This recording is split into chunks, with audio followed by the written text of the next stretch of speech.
ịmakwa nọọ kịta ka m chetara my New Year resolution. ịmakwa nọọ this month ka m chetara New Year resolution m nyere onwe m kemgbe January. Ihe niile m dere n'akwụkwọ since crossover night, resolution niile m gbara onwe m, plans niile nọ na November ka m chetara ya.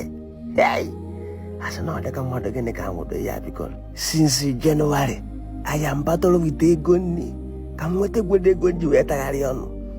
Amazi m na enwere m resolution ndịkwana ihe mmemme now ama mmọdụgodu reti na ịnụ nọ nsị na mmagharụ foundation of three bread flat si na mmagharụrụ onwe m this year, not even a single trip of aja red in my name.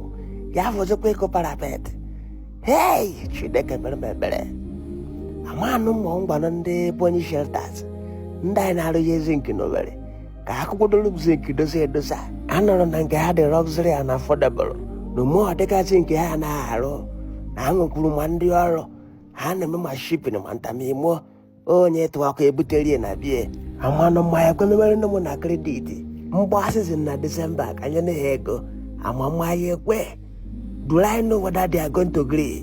At least you can go do something. The Bonny shelters are quite a beautiful thing. Yes, it motivated me to go block. No.